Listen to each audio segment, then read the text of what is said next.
میرے نبی پاک نے فرمایا 3 کام کرو تمہیں فائدہ ہوگا. حضرت عبدالرحمن ابن عوف فرماتے ہیں میں نے اس کا تجربہ کیا اس حدیث کا, اور آپ فرمایا کرتے تھے مجھے اللہ کی عزت کی قسم جو میرے نبی نے کہا حق اور سچی کہا ہے, حق اور سچ کا. حضور سید عالم صلی اللہ علیہ وسلم نے فرمایا صدقہ دینے سے مال کم نہیں ہوتا.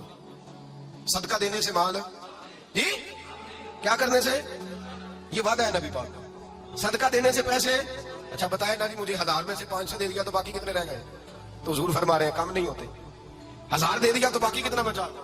نہیں بھائی, میرے محبوب فرماتے ہیں تو اللہ کے راستے میں 1 دے وہ تجھے 700 گنا کر کے واپس عطا فرمائے گا. نبی پاک نے فرمایا صدقہ دینے سے مال کم نہیں ہوتا, اور فرمایا معذرت کرنے سے عزت میں کمی نہیں آتی.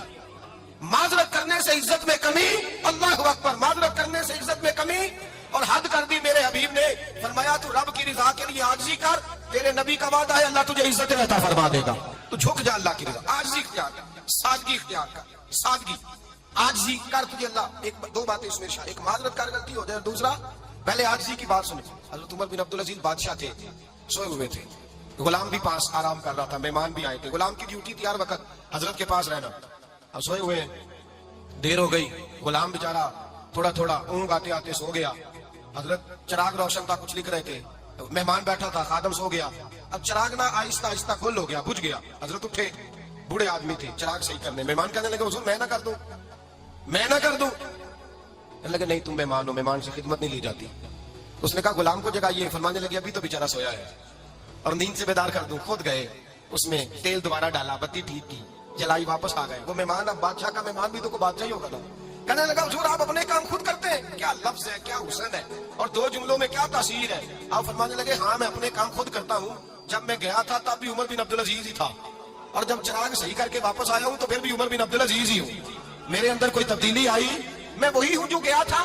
حضرت سیدنا فاروق اعظم رضی اللہ تعالیٰ عنہ فرماتے میں بیٹھا تھا, اور ابھی 3 دن ہوئے تھے نبی پاک صلی اللہ علیہ وسلم کے وصال ظاہر کو. میں بیٹھا ہوا, 2-3 بچیاں آ گئی, اور حضرت ابوبکر صدیق رضی اللہ تعالیٰ عنہ کے سامنے آ کے بیٹھ کے رونے لگی. جناب صدیق اکبر رضی اللہ تعالیٰ کا بچیوں روتی کیوں ہو؟ تو کہنے لگے آپ خلیفہ بن گئے. جب سے ہمارے ابا کا انتقال ہوا تھا ہمارا ذریعہ معاش یہ تھا کہ ہم نے بکریاں رکھی ہوئی تھی. آپ روز آتے تھے, بکریوں کا دودھ دھوتے تھے, ہم پی بھی لیتی تھی, بیچ کے گزارا بھی کر لیتی.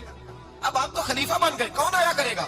تو حضرت ابوبکر صدیق فرمانے لگے تمہیں پتہ ہے جو خلیفہ ہوتا ہے وہ تو خادم ہوتا ہے قوم کا, میں آیا کروں گا. حضرت ابوبکر صدیق روزانہ اٹھتے عصر کے بعد اور جاتے, خلیفہ ہونے کے باوجود ان بچیوں کی بکریوں کو پکڑتے, دودھ دھوتے, ان کے گھر میں دے کے آتے. حضرت فاروق اعظم جب بھی دیکھتے تو کہتے ابوبکر تو پیچھے آنے والوں کے لیے راستہ بڑا مشکل کر رہا ہے, بڑا مشکل کر رہا ہے. جگر راہ وفا میں نقش ایسے چھوڑ آیا ہوں, میں جس منزل سے گزرا ہوں وہ اب تک یاد کرتی ہے.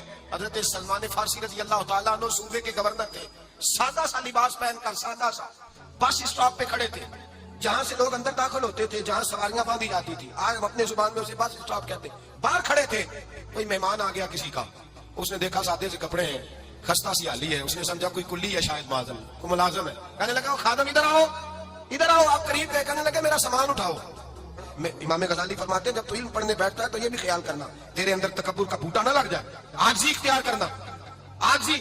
سر پہ رکھا ہوا ہے سامان, حضرت سلمان فارسی نے, گورنر صاحب, اس آدمی کا, مہمان کا سر پہ سامان رکھا ہو, جا رہے, سنو اور غور کرو. جب جا رہے تھے جو آدمی ملتا, گورنر صاحب ہمیں دے دے. مہمان پریشان ہو گئے, کہنے لگے حضور آپ گورنر ہیں؟ فرمانے لگے نہیں, یہ تو میرا دنیا داری کا نام ہے جو ان لوگوں نے رکھا ہوا ہے, اصل میرا نام وہی ہے جو تو نے لے کے پکارا ہے, اصل نام وہی ہے. تو نے کہا غلام ادھر آ. آپ فرمانے لگے پہلے میں ایک یہودی کا غلام تھا, پھر رب تعالیٰ نے فضل کیا تو میں محمد عربی کا غلام ہو گیا, رسول اللہ کا غلام ہوں, اور جب میں نبی پاک کا غلام ہوا ہوں تو اس سارے صوبے کا امام ہو گیا ہوں, تو اصل تو میں غلام ہی ہوا نا. دوسرا میرے نبی پاک صلی اللہ علیہ وسلم نے, ایک تو عاجزی سے عزت ملتی ہے, تکبر سے عزت, وہ جو بندہ چچکتا ہے نا تیرے نیڑے جانے سے, تو کہتا میری بڑی عزت کرتا ہے, وہ عزت نہیں کرتا. شیر کی عزت ہوتی ہے کہ خوف ہوتا ہے؟ بولے نا, اور نہیں نا ڈر لگتا. شیر کا کیا ہوتا ہے؟ خوف. اس کی عزت نہیں ہوتی. تو درندہ ہے, درندوں کی بھی کبھی عزت ہوتی ہے. تو جو آدمی ڈنڈے کے زور پر لٹکا کے ڈنڈا اور وہ لوگوں سے عزت کرا رہا, تو بھائی یہ تیری عزت نہیں, یہ تیرا خوف ہے. عزت عاجزی میں ہے, انکساری میں ہے. اور دوسرا میرے نبی پاک صلی اللہ علیہ وسلم نے فرمایا عزت معاف کرنے میں ہے. عزت کس چیز میں ہے؟ بدلہ لینے میں عزت ہے. یہ حقائق ہے. عزت بدلہ لینے, جس نے ایک تھپڑ کے جواب میں 2 مارے وہ باعزت نہیں, بلکہ مسند امام احمد بن حنبل پڑھی. حضرت موسیٰ علیہ السلام کوہ طور پہ کھڑے, میرے رسول پاک علیہ السلام فرماتے ہیں جناب موسیٰ علیہ السلام نے اللہ کی بارگاہ میں عرض کیا، اے اللہ ساری دنیا کہتی ہے ہم عزت والے ہیں، ہم عزت والے، من اعز عبادک یا اللہ، اے اللہ تو بتا تیرے بندوں میں عزت والا کون ہے؟ تو حضرت موسیٰ کہتے ہیں رب کریم نے فرمایا اذا قدر غفرا، جس کے پاس بدلہ لینے کی طاقت ہو پھر بھی معاف کر دے وہ بڑی عزت والا ہوا کرتا ہے۔